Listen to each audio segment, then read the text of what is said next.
We're going to get started. Good afternoon. I want to welcome all of you to the STC meeting. Thank you for those who are here in person and to those of you who are joining us through the YouTube channel. We appreciate you taking time to join us and go through what looks like a very long agenda, but I promise we will move through this quickly and we will have time for collaboration at the end with your tech plan, which is kind of the meat of what we want to accomplish. But I also wanted to use this opportunity to introduce some of the new staff and let you all put names and faces together with folks that are helping us throughout the district. And first, we have two new people at the district level. That's Matt Kreslin, who is our technology resource teacher, along with Amy Buss, and Jenna Arnold, who is one of our computer technicians, and they are here in the room at Delafield. And so if you see them out in the buildings, please welcome them to Warren County Schools. Also in new positions or in new schools this year, Jessica Herron is at Warren Elementary, so welcome Jessica. Leslie Cherry is at Briarwood, welcome to Leslie, as the library media specialist at those two buildings. And then Penny Morgan, I don't know if Penny's watching online. Penny moved to Rockfield. Renee Hale moved to Drakes Creek Middle. Jordan Franklin moved to Moss. And long-term fill-in, Debbie Cox is at Alberton. So we've got a lot of new folks and returning folks changing locations. So we thank you all for what you're doing and welcome to your new positions. The other thing I wanted to take just a couple of minutes to do is really thank you all and brag on the folks that have done the Google certifications. We've had 20 plus different staff members across the district that have completed either level 1 and level 2 Google certified educator classes. And I also want to put a little plug in. We have another Google boot camp coming up. That's a level 2 boot camp on January 25th. So any of you who are interested in that, please try to register for that date, January 25th. And then also we have coming up in the fall, in October of 2017, a 2-day Google Summit that will be hosted by the district. So be watching for more information about the 2-day Google Summit upcoming in October.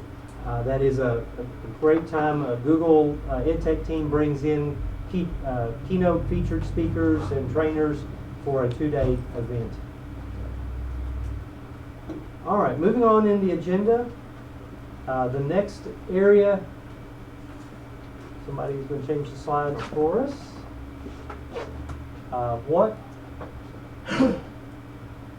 Where do I get that from? I want to talk just briefly about the tech portal, and this is your chance to see Matt on the screen. Matt's going to kind of lead us through a little review and overview of the tech portals. Matt, thank you. Okay. I would like to show you our Warren County Tech Portal. A couple things about this. There is a login window, and I'm going to show you where to find it and how to log in. Public view for this is different than STC and Tech Views, so we will start with going to the Warren County School website. From here you will find our technology department, and select that. You scroll down a little bit, you will see our tech portal link at the bottom. When you click this, it will take you to a basic public view of the website. At the bottom is a sign-in link. So when you sign in with your Warren County login information,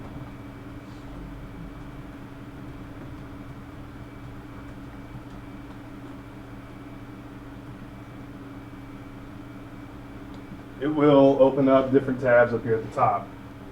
Public view stops after digital citizenship and tech standards. STCs will see the STC portal and the STLP portal. And then technology, we have an extra one at the end. STLP coaches will see up to the STLP tab. Okay, so for new STCs, STC portal, different links for work order system, account management, account issues. We have an STC Google Plus community that Amy more than me, but we post interesting topics or things that STCs might need to know.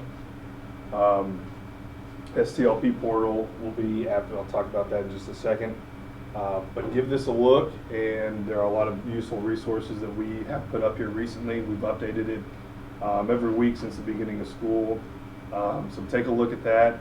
Make sure you sign in at the bottom, and that is the STC Tech Portal. And if you would think about things that you might want to see added to the portal, and we'll have a discussion about that in a little bit later on after you all had a chance to maybe think about that. Matt, why don't you also talk a little bit about STLP support while you're up here? And again, I want to brag on our folks out in the buildings. We have 100% of our schools registered for the regional showcase. That's a great accomplishment. Thank you for your support and your work with STLP, but I think Matt and Amy have put together some other resources if you can talk to them about. So going back to the tech portal, there on the STLP link, we have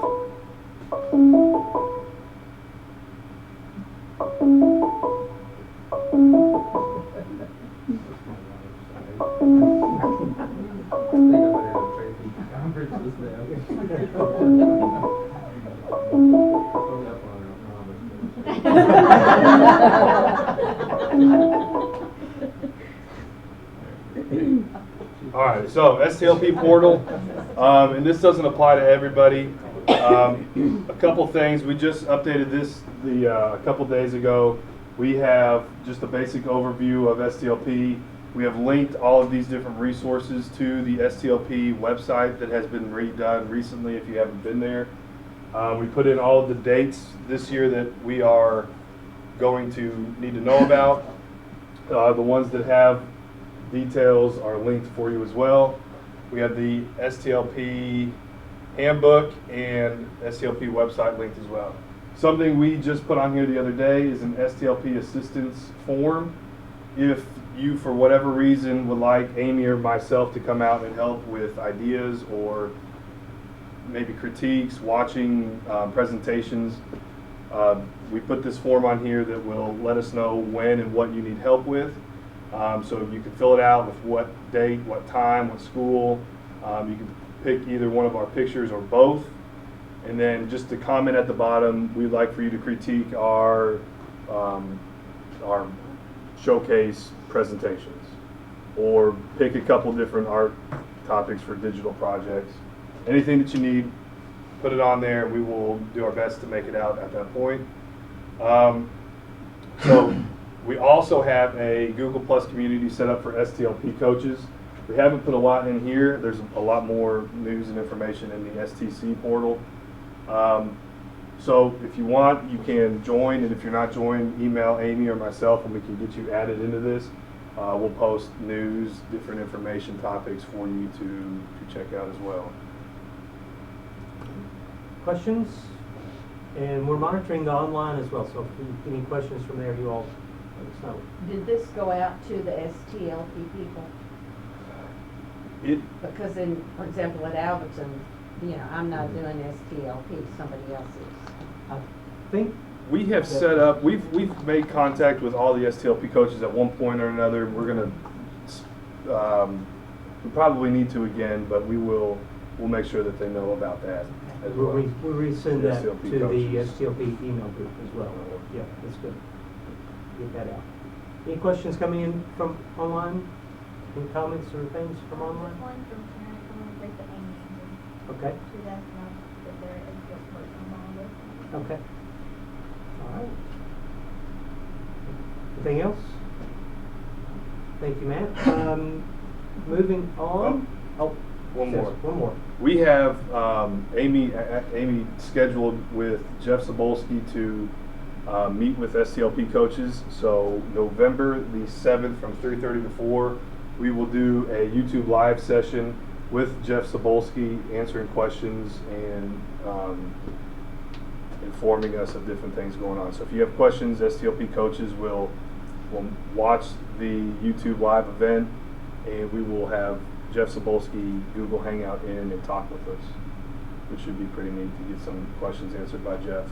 Are you going to leave that up on YouTube for people that can see It will auto archive after the event's closed, and it'll stay up there forever. Awesome. That's a good point. Is this event going to do the same thing? Same correct? thing. It'll auto archive. So if anybody needs to go back and review it, it will be there. All right, next item, just some quick reminders that I try to always include when we are able to get together. First about our acceptable use policy, reminding staff that making sure you're monitoring what students are doing online, you're working with students on digital citizenship, you're encouraging good, productive use of the equipment that's under the acceptable use guidelines. Reminder, please send to your staff or share in a faculty meeting to be backing up their files, their important files. We do not, as a district, provide that as a service to teachers. Teachers and employees are responsible for their own backups. So every few weeks, unfortunately, we'll get a call from somebody that needs to recover a file that they've deleted, or we've had a failure of a hard drive, and there's questions about who made the backup or why isn't there a backup. Again, just remind your staff it's their responsibility. They're the only ones who know what important files they have on their computers. Google Drive is a great place to back those up too. So the other thing, data security. Ransom, if you would come on up and we'll talk a little bit about some of the data security reminders. While that's another topic that we always try to just encourage STCs to talk about with their staff every time we get together. So we'll talk about And also digital citizenship. digital citizenship as well. A big portion of what I do. Data security. On this right click.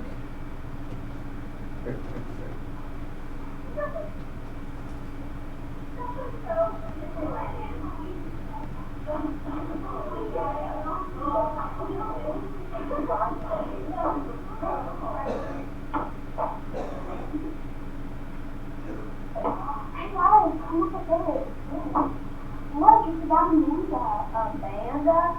Oh my gosh, it actually says she has cooties.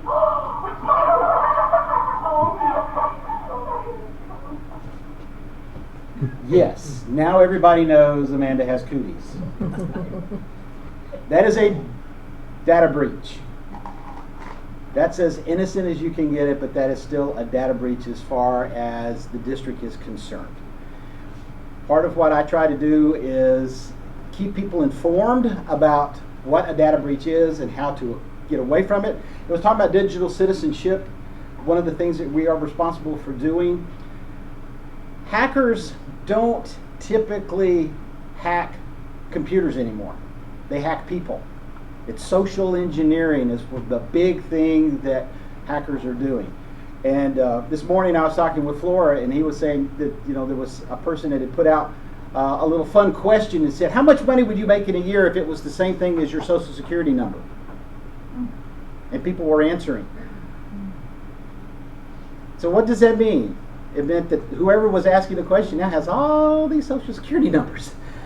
So yeah, you suck a lot of air in on that one, but that's the reality of what we're trying to keep from happening with our students, which is why digital citizenship is so important, and internet safety is so incredibly important as well.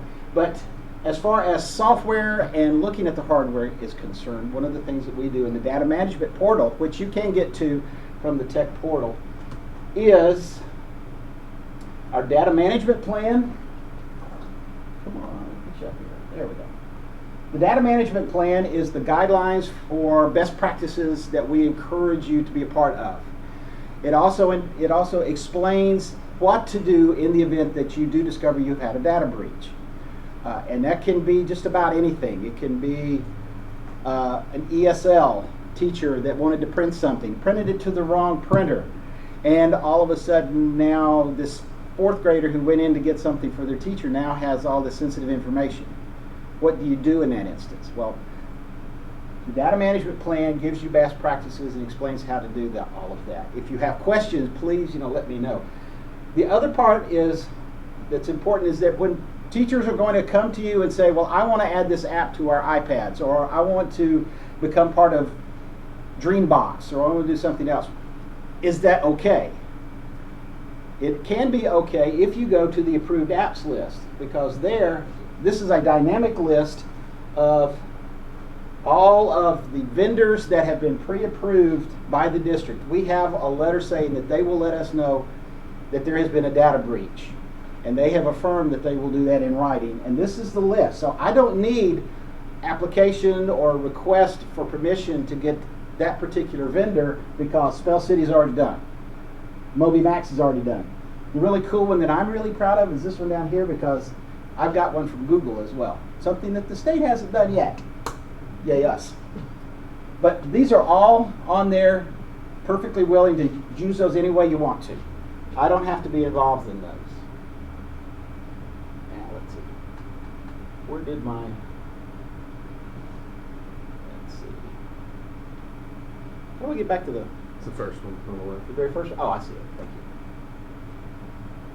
Get back over here. Now, in the event that there is a new one that is not on the approved list, then you point the teacher or administrator to the mobile app request. And this is not just for mobile apps to go on iPads or any kind of Chrome devices or anything like that. This is also for software or online use. Anything that you're going to have to log into and give your information, your name, your school, anything that would be personally identifiable for you, I want to protect you guys as well.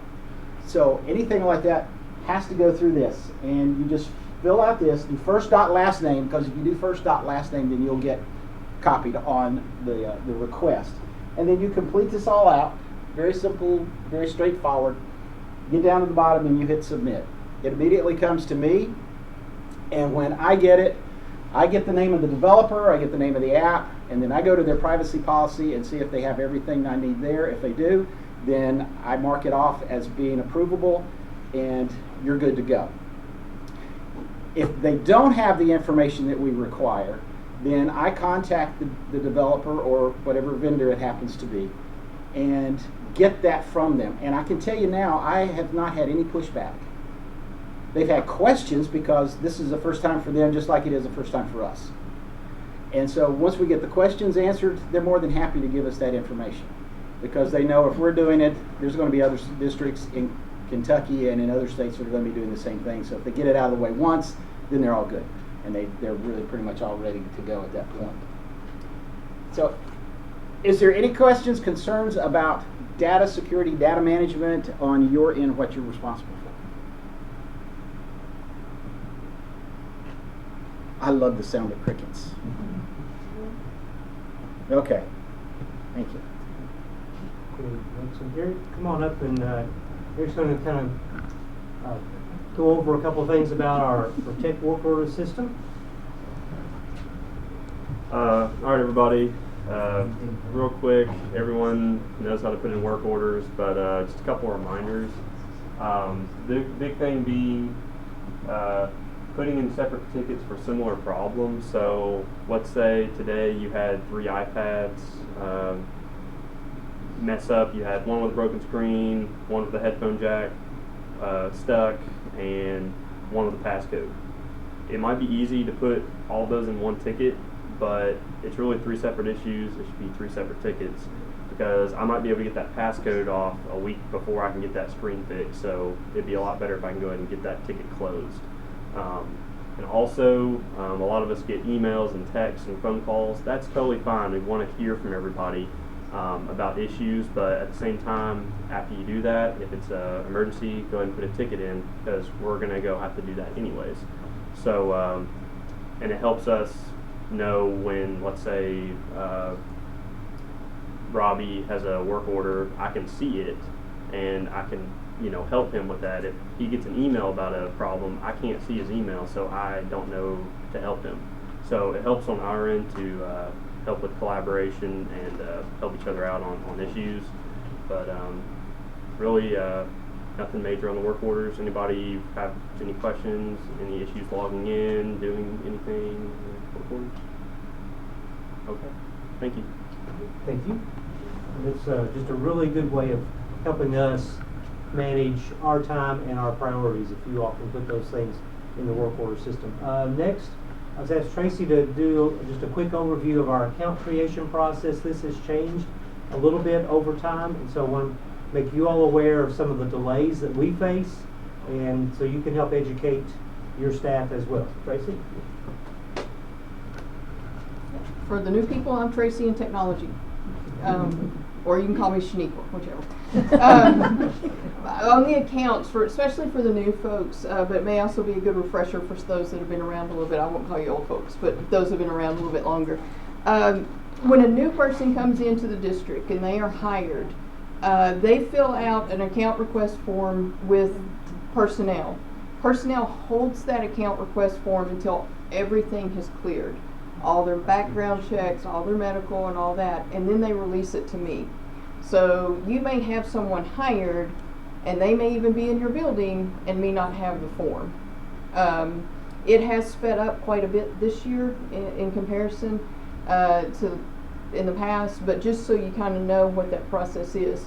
Once it's released to me, the first thing I do is I put in create an account in Active Directory.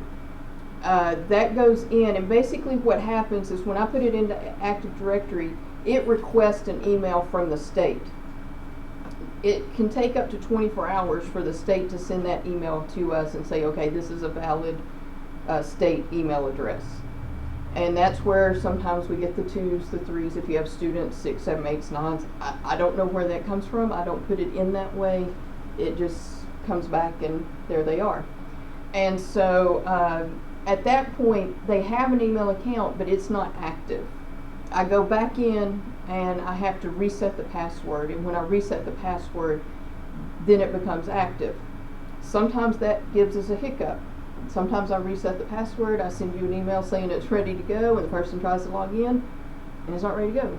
And so I reset the password again, we wait, and sometimes it works. Most of the time, I'd say probably 99% of the time, just even that first reset works, but sometimes it takes 2. We've had some where it's taken us 2 or 3 days to get it to work, but for the most part that's not the case. At that point, once that email is returned, I then create a Google account for that particular teacher and or student, and then I create also a school point account. The Google account and the email will be the password that they supplied on the form in personnel. Many people forget that. At that point, they need to do an email password change. According to Safe Schools, I'm not allowed to give that out over the phone to anyone or email that. So they email me and say they need to fill out that form, then I can reset the password. Feel free to email me that form, and that way it gets the process a little quicker than going through interoffice mail. You can email that to me and I can get that reset quickly. School Point has a default of 1, 2, 3, 4, 5. And so that's what their default password is. There's an easy way to change that. There's just a password change under the account information. That's what I do for School Point. I assign them to your school and I give them a password and they can get in. That's my extended knowledge of School Point. As far as using it, I don't use it and I don't know much about it. Morgan Watson handles that part of it. But the other aspect of this is that's how I get a new employee. If you get someone transferred from a different school that worked last year in the district, and I don't know that they've changed buildings. The only way I know is if you guys let me know. There is a transfer request form you can fill out. Sometimes they've been transferred, but they didn't get transferred in School Point. I'm getting some of those emails now as people are starting to check their websites and are like, oh, this person's still connected to ours. That's not intentional, I just don't know. And so if you'll just let me know, hey, Matt no longer works at Moss, he's in your office, that's real helpful to me. And I can get him switched over. No, only Kristen back there thought that. And I didn't know Matt was in our office. But if you've got people that have transferred in from another district or another school, that person may not have, that STC may not have let me know that. So you can give me a list of people that need to be updated. I'll be glad to. It doesn't take very much time to switch them in School Point. But if you have those kinds of issues, I'm the contact for that. If you have usage issues, if a teacher needs to be trained on how to set something up, if they need access to some other page, that needs to go through Morgan. I don't have rights to do those kinds of things. So those are kind of how the process of accounts and why it can take a day or two from even when I get the account for it to get back to you. Another thing with that, at the very beginning of the year, I get, as you can imagine, think about it, if you get 10 new people in your school, we have 23 schools plus offices. So I'm getting hundreds of emails at the very beginning of school. I make that a priority. I try to get that done. I try and keep that caught up. But because of that, sometimes I don't necessarily get back to you on other emails at the very beginning of school, and I apologize. It's not that I'm trying to not get you that quote that you need. It's just that at that point, at the very beginning of school, it's pretty much my life is accounts. And we try and get those up and going, and then I'm trying to get the other stuff done too. So I apologize. I know that kind of got us. Plus, it didn't help that a lot of the quotes I was giving you, those people were no longer in East School Mall. And that's been confusing. I think we've gotten most of those people back. And so we've been working really hard with finance to get the majority of those back. So I hope those issues. One thing I will say, CDWG in East School Mall is CDW-G. They're in there, but they're in there as CDW-G now. So you can't just type CDWG. It'll tell you they're not there. Yesterday when I tried emailed you about that and put them in, even with the dash, it didn't pick it up. If you I just do put it in CDW? CDW, it picked it up. Okay, fine. just do CDW and they will find it. It comes up. It may be CD government. They may have put it in that way now. It's just how they got entered in differently into East School Mall. So, any questions, comments, or anything I can help with accounts? Patty and Susan both say Tracy does an awesome job. Oh, well, thank you. I can give you a list of those that would disagree, but thank you. Next item is a brief discussion about printing from Chromebooks. And so want to just kind of let everybody know we understand your frustration with that, and while it is technically possible to print from Chromebooks, and we know that it is a little bit more reliable with some of the newer printers that are the cloud-ready printers, it's still a challenge to get reliable printing from the majority, and when I say majority, I mean the vast majority of printers throughout the district. So just make your life simple. Let your users know that printing from Chromebooks is just not supported. It's not something that they are designed to do. It's not something we want them doing.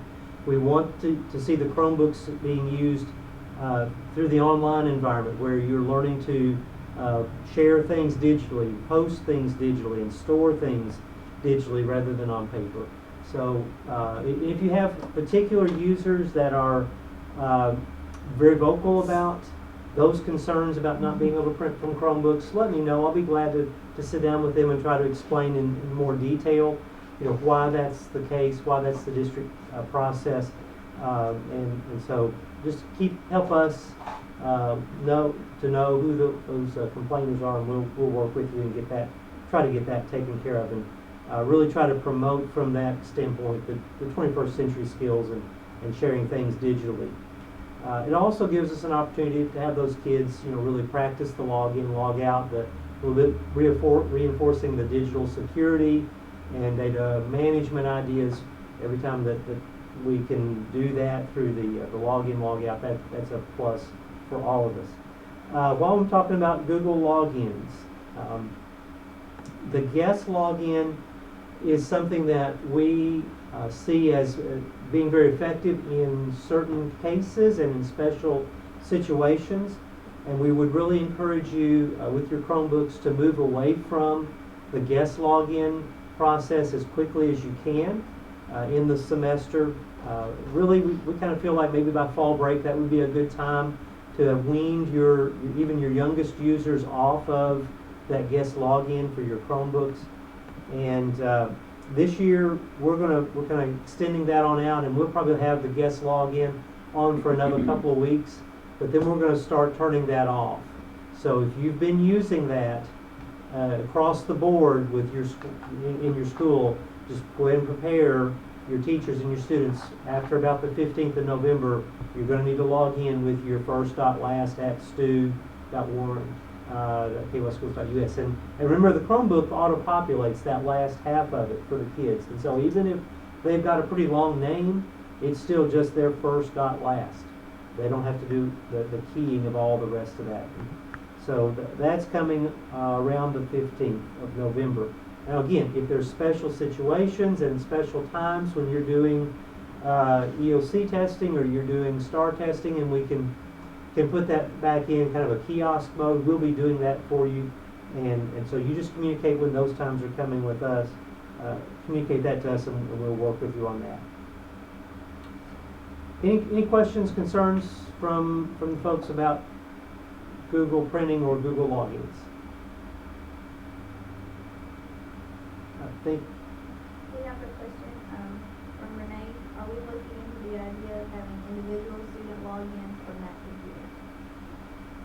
not at this time.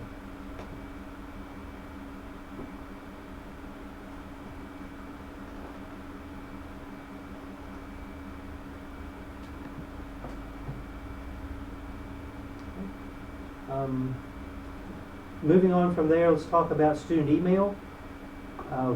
Tracy's kind of walked you through the process for staff and employees. We have a different process for student emails and activating those accounts. Remember that student email is not activated until we get a signed parent form from the school that tells us to activate. And some of the schools manage that through that account portal and let us know those things. That's great. That's the preferred way. But make sure you've gotten that signed form from the parent before you activate a student email. Once they have turned that form in, their account stays active in email until they graduate, unless we receive a statement from the parent that says deactivate my child's email account.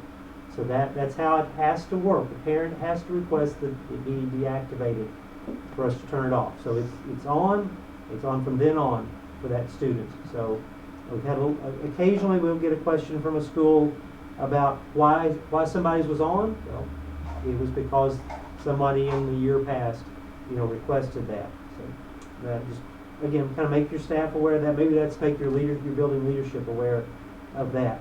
We'll try to deactivate those email accounts for our graduating seniors around August 1st. We don't always hit that date, so don't hold us to it, but that's when we start trying to make sure those are deactivated. And then we try to deactivate their Google Drive accounts somewhere around fall break. We want to give them plenty of opportunity to transition from their Warren County Google Drive up to a university or a personal owned Google Drive once they transition to college. So we leave those on a little bit longer. If you have special situations, circumstances, please contact me direct, and we can work with you perhaps on some other ways to assist with that. Another little item here on what's best for the kiddos topic is our Destiny 14 migration. We've had a group of librarians working on that and evaluating, and our librarians have been kind of polled and discussed that, and it looks like most of our votes are coming in favor of moving on to Destiny 14 and doing this through a hosted environment with Follett. So we'll be working with Follett to get an implementation date and start that in the next few weeks and see if we can begin to firm up the timeline for the Destiny migration. All right. And, okay. Next topic is how we can lighten the load of what you are doing in the schools. And there's obviously, you all are aware of this, an explosion in the number of devices. From 2008, we were roughly 4,500 devices. 2016, we're now at about 11,000 800 devices. So it's been a tremendous growth, and we are consistently looking for ways that we can make the management of these devices more user-friendly, simplified, increase the amount of uptime for you with the device and your students with the device. And so we are putting into place some additional management tools that we've not had in the years past that will hopefully help us with that. And one of the things we're doing is with our iPads and mobile devices. We're trying to bring some of the repairs back in-house, and Jenna's going to kind of talk with us just briefly about some devices that she has been repairing and working with. And so if you've got iPads and mobile devices, we can hopefully do that much quicker than we did in the past. Yeah. Okay, I am doing in-house iPad repairs. So no iPad 1s. I cannot get parts for iPad 1s. So if you have broken iPad 1s, I'm sorry. I would count them as dead. iPad 2s, 3s, 4s, and all generations of iPad minis. I don't think anyone has any iPad Airs or Pros, but if you do, then let me know. We can figure that out. When you have a broken iPad, if you will put in a ticket in the work order system, make sure in that ticket you give me the serial number so I can figure out what type of device you have to figure out what kind of parts I need. And then give me the most information that you have about what's going on with it. Is it a cracked screen? Is it, a broken headphone jack? Will it not turn on? Any information you can give me is the best. And then also, if there's a passcode on that device, if you don't want to put it in the ticket, that's fine. But if you will make sure that you tell your STC or put a post-it note on the iPad when you give it to your STC, your tech, that's helpful so that I can test the device after I fix it. iPad repair costs have gone down dramatically doing them in-house. I think a iPad 2 from Digital Dock was around $79. We can fix the screens for $17.99. So that's really gone down quite a bit. Okay. And another thing that Jenna's going to talk to us about is some of the mobile device management features that we're beginning to implement through our Lightspeed web filter. So talk with them about that. Okay, Lightspeed mobile management is a new thing that we are starting. Any new iPad purchases will be required to purchase Lightspeed with it. It's kind of like if you buy a Chromebook, you have to buy Chrome management. If you buy an iPad device now, you need to buy the Lightspeed management. The cost for a new device is $15 per device for 5 years. So we're expecting that to be the life of your device. And so that will have management for the life of the device. If that device dies before 5 years is up, you can move that license to a replacement device. So you don't lose the license. We will do it on existing devices also. At Jody Richards, we've done 125 of their existing iPads. And we'll do 3 years for those, or 5, depending on what you want to do, depending on the life of your iPad. It's a very quick setup, and really, we're not trying to make you guys spend more money, but we're trying to lighten your load, basically take something off your plate. So I'm going to show you really quick how fast it is to set up an iPad with Lightspeed. So I have a brand new iPad right here. It's just out of the box. So basically what's happened, you're going to turn it on, and then you will go to the mobile management. And I'm going to go to Jody Richards because I know theirs works. So I'm going to go in, and you're basically going to walk through the steps on the setup now. And the setup steps have really been reduced. Basically, you're choosing the language, the region, Wi-Fi, and then it's going to ask you, it's going to tell you that Warren County Public Schools wants to configure your iPad, and you're going to say yes, you want them to do that. So you just hit next. It takes just a second.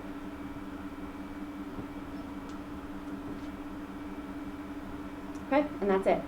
And you hit get started. So you're basically done on the device. So next you would go into your mobile management, and you would pick the group that you want to put it in. Jody Richards right now has several different carts. I'm just going to go to their first grade cart. You would go down here to devices, and we're going to search for the new device. So the new device, you can search by serial number, or you can search by name. New devices are all named iPad. So you're going to add it to the cart. Then we're going to go in and you're going to name your device however you name them.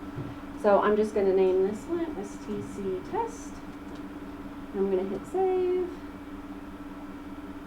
And that's going to put that iPad when it updates into in my cart. So basically what that's done is it has configured this iPad to all the restrictions that we want. It's taken the App Store away. It's taking iTunes away. It's made it so that the kids cannot put passcodes on the device. It's taken away inappropriate information. It's also any web clips that you've pushed that you want to go to this device. It's going to put the web clips on there automatically. And once this one gets updated, it'll start also putting the apps on the device. So any apps that you've added into your Lightspeed, it's going to put them on there automatically. You don't have to go through like Meraki and push install. It does it automatically. Usually takes, depending on the amount of apps that you have, about 5 to 10 minutes for them to all install. Also, if you're doing like a whole bunch at one time, it'll obviously slow it down some. But you can also go in and do restrictions. So basically, anything that I want to say, I don't want this device to have. So I've turned it off so that they cannot have a passcode. They're allowed to use the camera, but if I have someone that I don't want to use the camera, I can turn their camera off. And once these are in the hands of students, you can still go in and turn restrictions on or off. You can add apps. You can also do software updates.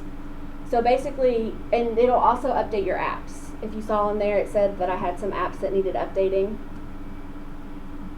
Basically, all I would do is go in and say, update these apps, and it does it on the device for you. So basically, once you're set up, you would not have to touch the device again.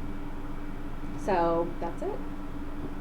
And if you guys want to see this a little bit more in detail, let me know, or let your tech know, and I can come and do a bigger demo for you. Also, if you want to talk to someone, Dee Dee would be a good person to talk to. We did 125 devices in her building on 4 different carts, and it's made it a lot better. How long did it take you to do all of those devices? The 125? About 4 days, on and off. I mean, we didn't work on it. I mean, like, we could do a whole cart in probably an hour. Yeah. Yeah, that's naming the device, or setting all the restrictions. Basically, once you walk through those setup screens, you are done with the device as far as touching the device or doing anything on the actual devices one by one. That's all I got. And those of you who've been in the district for several years, you know we've looked at lots of different mobile device management products over the years. Never found one that was a really good fit with Warren County Schools. Lightspeed's version is the best that we have come across, and it is at a very reasonable price for the features that you're able to get. So again, all the new iPads, that's going to be required. If you send it through without that, I'm going to reject it back and have you add that part to the order. And if you need the specific ordering information, you can contact me or Tracy and we'll get that for you. Another thing that we're trying to do and have moved ahead with is another product for managing, but this is for desktops and laptops, and that's a product called Monkey. And Sherry and Eric are going to talk a little bit about Monkey and show you a little bit about it. Actually, going to plug mine in so I can actually show it.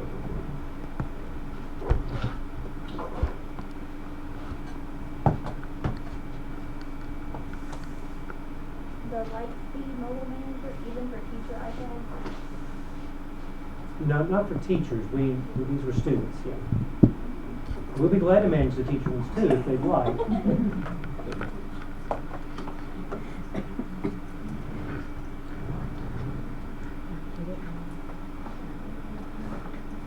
It won't show up on the screen. It won't. Okay. Well, they might be able to see it. Yeah.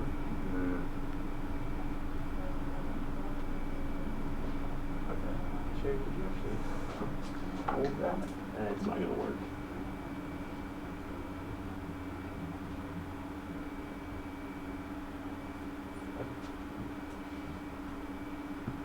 Okay, so Monkey is a managed software portal where you can get your frequent updates for your browsers like Firefox, Chrome, programs like Adobe, Flash, and Java. They update like every 4 days, it seems like, and it's a pain to update them all the time.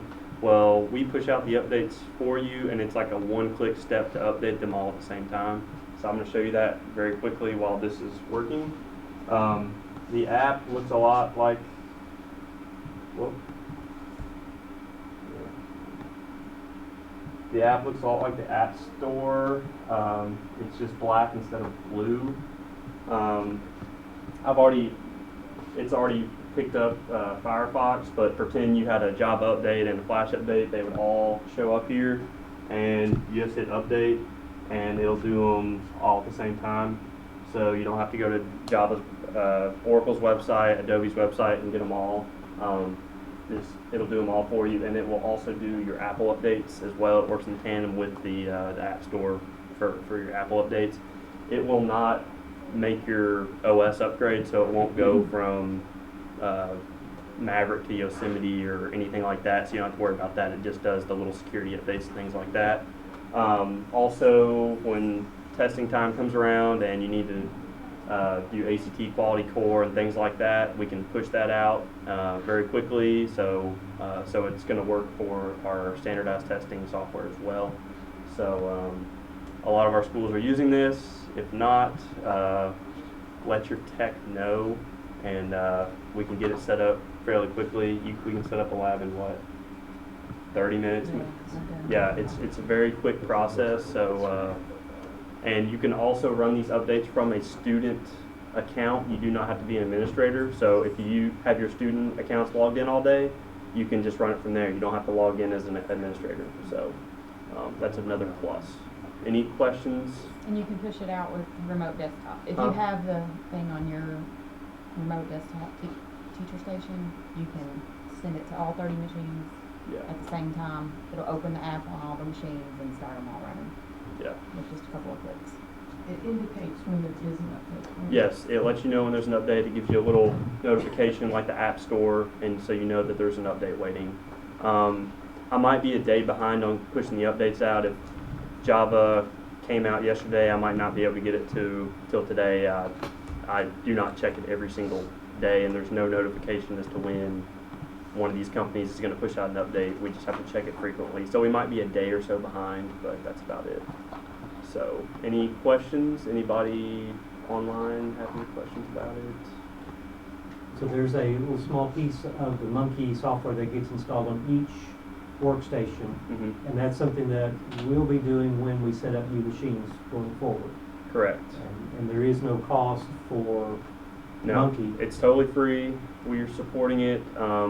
We're really focusing on doing it on student devices right now. Not to say we won't do faculty devices, but this is really primarily for a lab environment or a cart of MacBooks or something like that.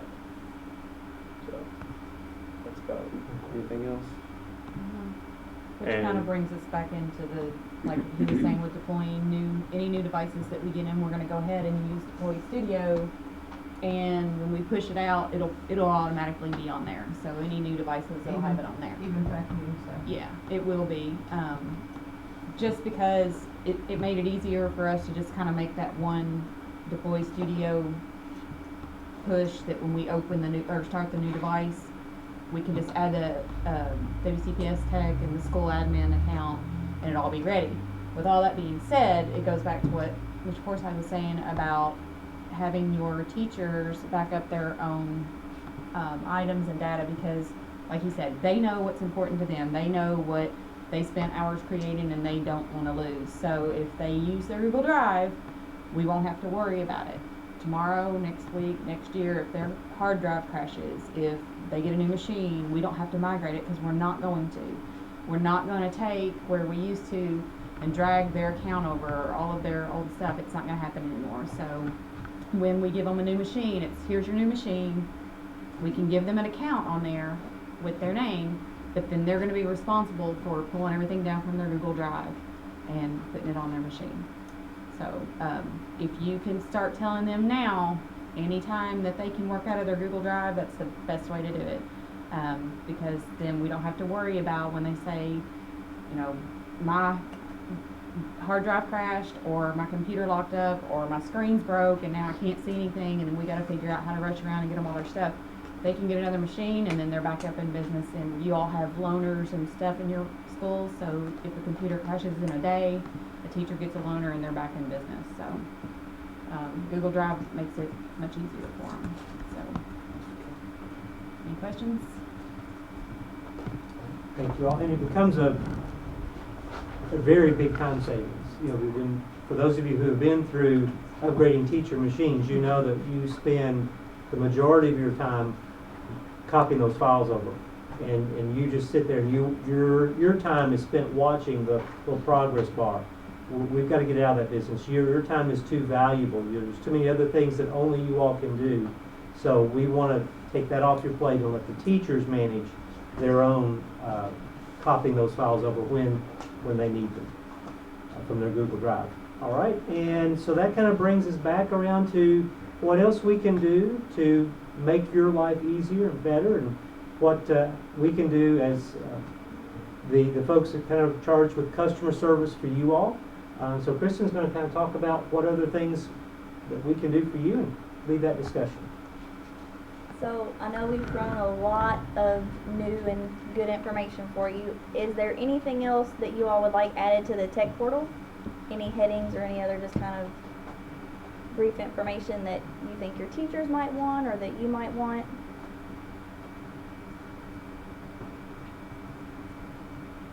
Okay, well, if there is anything you think of in the future, just let us know. Is there anything that we can do for you, like right now? How can we help you do what you do? All right, that is perfect. But anytime, feel free to let us know, let your tech know. If it's a big job, we'll get several of us out there and tack it at once. But never hesitate. We are here to help you, to facilitate you, your teachers, and the students to get your job done, to educate our kids. Patty, that's a question. Yes. When will we need to start looking at upgrading Windows 7 computers? How much longer will they be supported? You're gonna pass this one to Becca. Yeah, well. All right. Thank you all. KDE still supports Windows 7. They're still pushing out updates. So when KDE gives us a date when they're going to drop support, we'll be able to have that discussion. But right now, we don't know. Does somebody know right off the top of their head Microsoft's They are support date? updates in 2019, I believe. Okay, so I think we're good through 2019. Microsoft's releasing them through that length of time. Not sure the hardware will last that long, but we'll see. All right. Anything else? Anybody here? Or?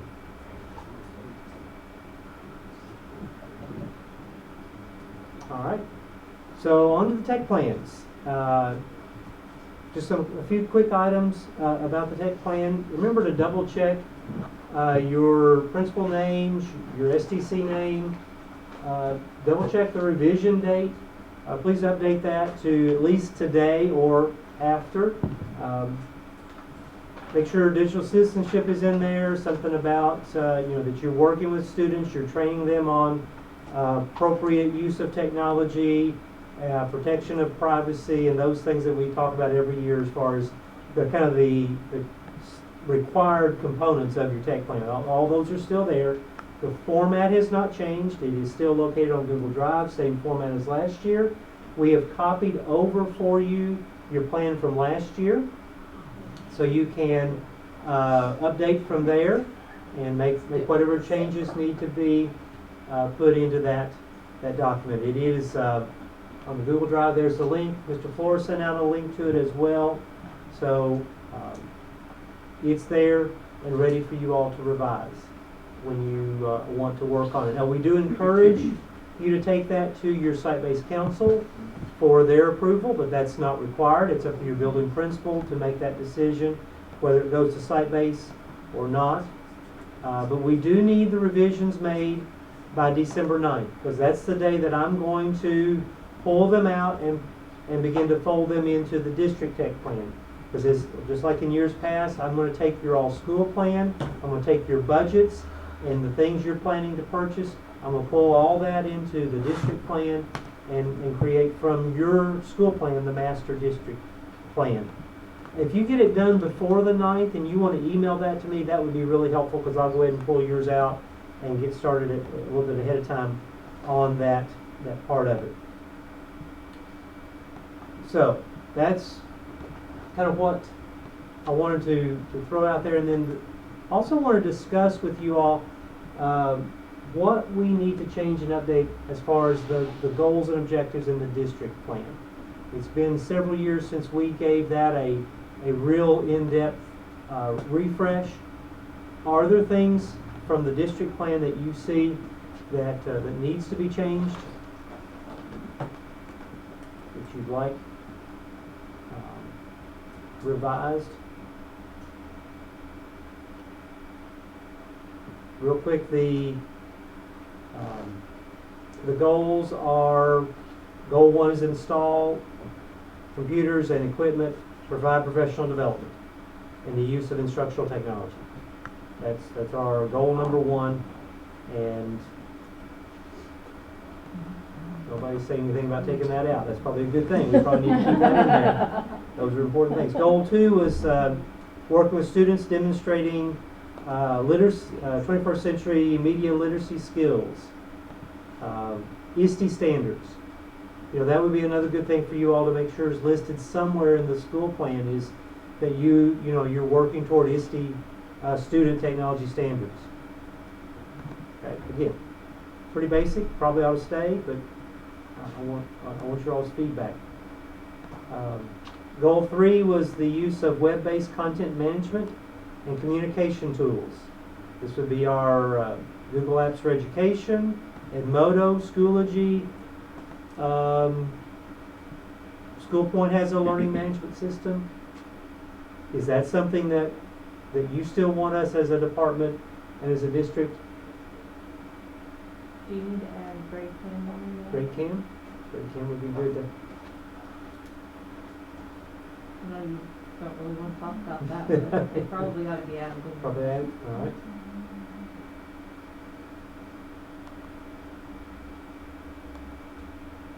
Okay. We'll put that in goal 3. Goal 4 is the interactive technology, mobile devices, our interactive classroom. Is that something that you think still needs to be a focus of our department in terms of training teachers in interactive and maybe even flipped classroom type scenarios? Yeah. Okay. Mm-hmm. All right. Goal 5 is our communication piece, where we're this is kind of the one that we always use to cover our phone, maintaining phone systems, our wide area network, email system support, those things. Again, pretty broad, big topic, probably needs to stay. But what do we need, what as a department do you need us to add to that, to do, to better support you and the students, and your teachers, your administrators?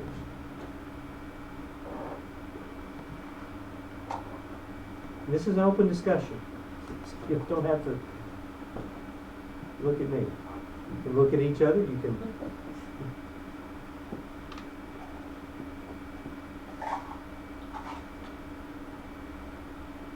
Any questions from the online? No? Nothing there? All right. Well, do you put Google Classroom somewhere back up there where you were saying Edmodo, since a lot of the places have added Google Classroom? All right. That's a cool. Add that. Let's go with 3. Let's go.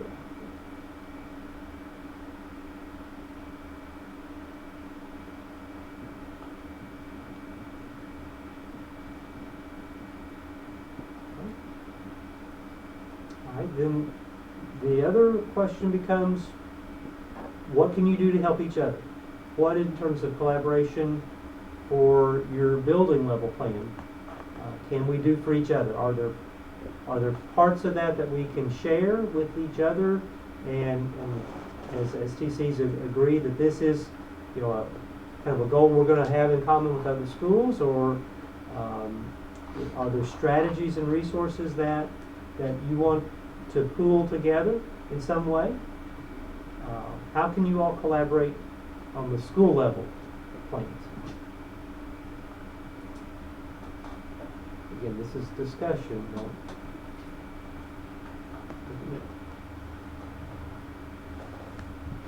STC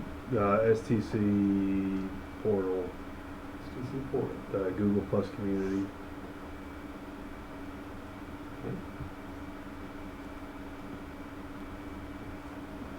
STLP is not something that is strongly mentioned in the district plan, but maybe that's something that you all, as STCs, you know, would all want to kind of come together on a statement that says, here's how we're going to support STLPs in our schools. Sharon says the biggest problem is money. I have a lot of teachers that would integrate taking the lessons more often, but we don't receive enough funds to do that. We have limited resources available. That is very true. And your KETS allocation for the plan years, this is going to be for the plan years of 2017 to 2018. You should go ahead and estimate again about $20 per student for your budget. So that is not enough. We are still in conversation with district leadership about refresh of projectors and interactive panels, refresh of equipment. So those are ongoing discussions. I don't have a number for you yet. Hopefully the district will be able to increase that $20 per student to cover some of those other costs. I would encourage you to word that in your budget narrative. You know, in the under the current technology resources, if you want to put it there. You know, here are concerns that we as a school have. Make sure your site base is aware of that when they see this document, that the funding level is not where it needs to be. We're going to have to make some hard choices, you know, at the district level and at the school level, if we don't get some of those additional dollar resources in.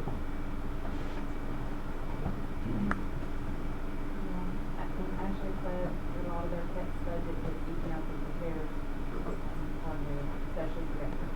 Exactly. You were in, she was asking that too, right? Yeah. And we do encourage you to hold back some kits for those repairs. They are, you know, it's just an inevitable part of what we do. You're going to need to, you know, repair a laptop every now and then, or a desktop. You're going to have a projector that you need to replace, or bulbs. So hold some kits money for that. Librarians, if you're also in the library role, I think this went out in our Destiny 14 discussion, but your support costs are going to stay basically the same for your Destiny 14. So that's not something you'll need to worry about going up significantly with our change there. So a lot of you all budget CATS money for that as well.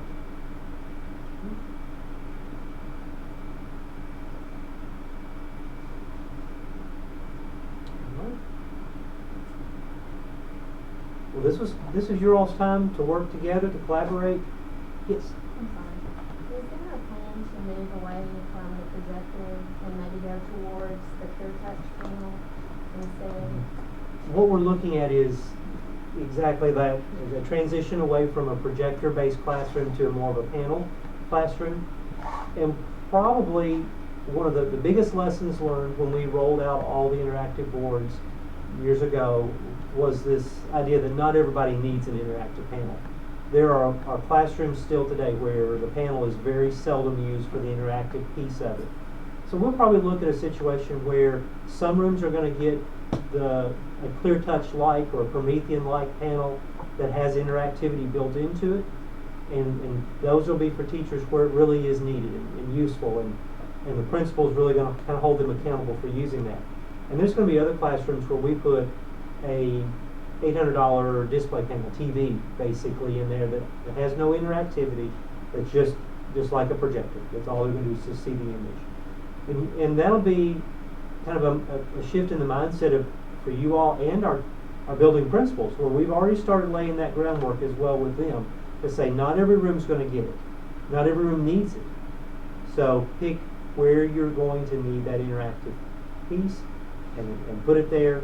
And then if you've got a great need and you can show a great need, we'll give you more of the panels. But if you don't, then you're just going to get TVs or something like a TV to just display from. So, the cost differential and savings is just tremendous compared to those. Yeah. That's where we're going. Probably the new elementary school, will be our first big deployment of that, unless we get a lot more money than I expect. We've got a plan developed, ready to roll out, so that everybody would get some on the first roll, like we did with the active boards.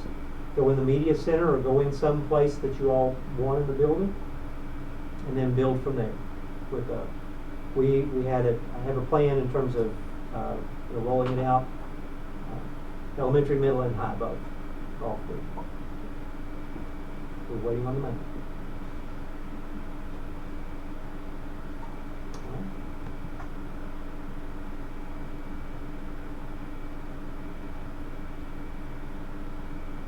All right, well, I'm going to say we're going to end the formal part of the meeting. You all are welcome to stay and collaborate, to discuss, work on your tech plans if you want. We'll leave the YouTube stream open for anybody that wants to post more questions, and we'll keep monitoring that. Again, appreciate everyone who joined us in person. There's more food outside. Please eat some more food. And those of you who joined us online as well, thank you for taking time to be a part of our meeting. Would you go ahead and mute it?